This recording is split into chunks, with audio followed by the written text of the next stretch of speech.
بسم اللہ الرحمن الرحیم ایاک نعبد و ایاک نستعین. میرے پاکستانیوں، میں آج اپنی ساری قوم کو سمجھانا چاہتا ہوں کہ کیوں ہم اس جگہ پہ پہنچ گئے کہ ہم جیل بھرو تحریک کا آغاز کرنا چاہتے ہیں. اس کی کیا وجہ ہے؟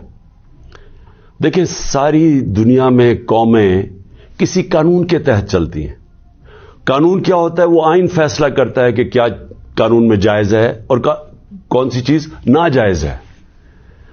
جب سے یہ امپورٹڈ حکومت آئی ہے، اس ملک کے آئین اور قانون کی دھجیاں اڑائی گئی ہیں. حالات یہ ہیں کہ عدالتوں کی بھی باتیں، ان کے احکامات نہ پولیس سنتی ہے نہ یہ ریاست سنتی ہے. میں آپ کو مثال دیتا ہوں کہ ابھی حال ہی میں جب یہ امپورٹڈ حکومت بھاگ رہی تھی اسلام آباد کے لوکل گورنمنٹ الیکشن سے، تو عدالت نے کہا کہ فوری طور پہ ڈیٹ دو، بلکہ انہوں نے تو کہا کہ 48 گھنٹے میں کرواؤ. ابھی تک کوئی مہینہ ہونے لگا ہے تقریباً، ابھی تک الیکشنز نہیں ہوئے.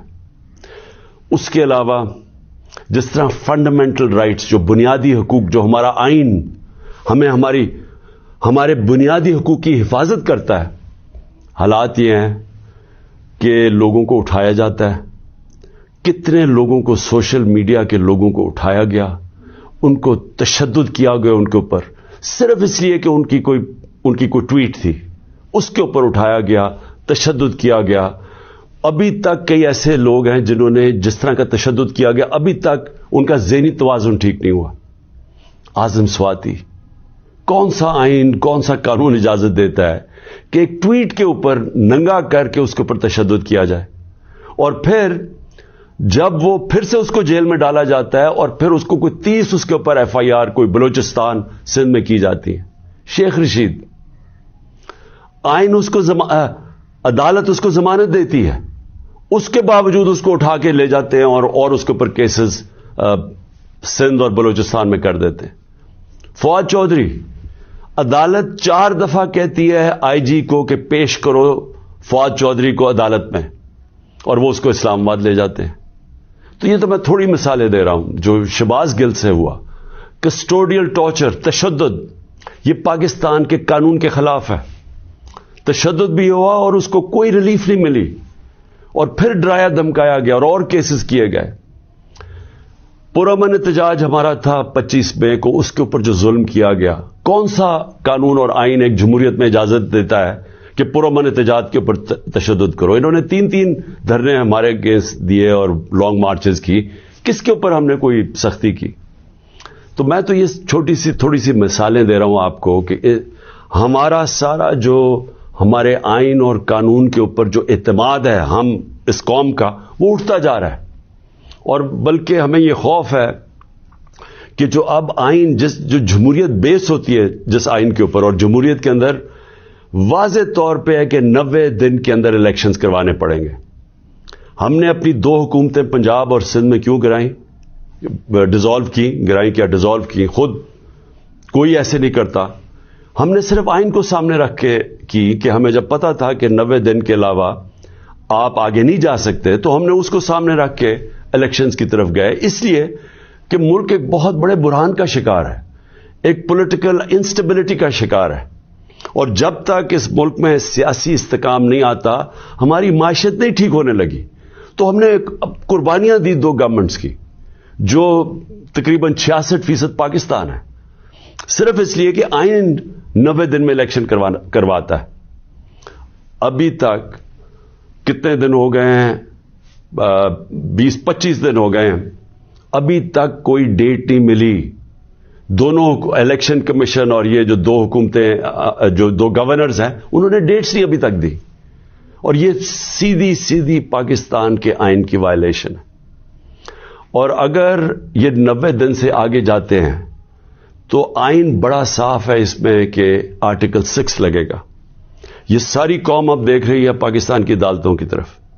اور میں یہ واضح کرنا چاہتا ہوں، یہ وہ پاکستان میں وقت آ گیا جو جسٹس منیر مومنٹ ہم کہتے ہیں، کہ ایک دفعہ ڈاکٹرن آف نیسیسٹی کے تحت ہماری جو اس قوم کا ڈاؤن سلائڈ شروع ہوا ہے، جو نچلا سفر شروع ہوا ہے، وہ جو فیصلہ تھا کہ ڈاکٹرن آف نیسیسٹی کے تحت آئین کو پیچھے ہٹا کے ہم نے طاقت کے ساتھ ہماری عدالتیں گئی. تو آج بھی وہی وقت ہے, سارا پاکستان دیکھ رہا ہے, ٹائم بدل چکا ہے. اگر یہ ہم نے دیکھا کہ اس سے آگے جاتے ہیں تو ہم نے یہ پلان کیا ہوا ہے کہ ہم نے اپنے آئین, اپنے ملک کے قانون, رول آف لا کے لیے, انصاف کے لیے ہم نے یہ جیل بھرو تحریک کا فیصلہ کیا, کیونکہ ہمیں کوئی نظر نہیں آ رہا کہ یہ جو وہ لوگ جن کی پر کرپشن کے کیسز, انٹرنیشنل انکشاف ہوتا ہے پینما کا, جس میں پتہ چلتا ہے کہ مریم نواز 4 مہنگے ترین لندن کی اپارٹمنٹس, جو کہ لندن کے سب سے مہنگے علاقے میں, اس پینما کے انکشاف میں پتہ چلتا ہے کہ اصل مالکہ ان کی مریم نواز تھی. اس کے بعد سارا ٹرائل ہوتا ہے, سزا ہوتی ہے. تو ان کے اوپر تو کوئی ایسا تشدد نہیں ہوا, ان کو تو جیل میں رائلٹیز کی طرح رکھا گیا. ان کے ذرا دیکھیں جیل میں کیسے جا رہے تھے. تو یہاں ٹویٹس کے اوپر تشدد کیا گیا.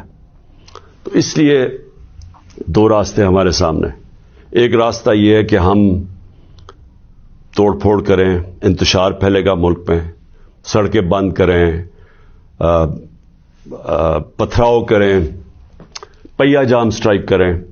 تو ملک کے تو آگے حالات وہ ہیں, پاکستان کی تاریخ میں معیشت ادھر تک نیچے نہیں پہنچی جو انہوں نے پہنچائی ہے, اور یہ ہم سب کو پتا تھا ہونا ہی ہے. اور ہم نے جو اس وقت ان کے ہینڈلرز تھے ان کو واضح کر کے بتایا کہ اگر آپ نے سازش کر کے حکومت گرائی گئی, ان سے نہیں سنبھالی جائے گی, اور نہیں سنبھالی گئی. تو آج کبھی بھی اتنا بڑا اکنامک کرائسس نہیں آیا جو آج پاکستان میں ہے. کبھی عام لوگوں کی زندگی میں اس طرح کی مہنگائی نہیں آئی جو آج آئی ہے.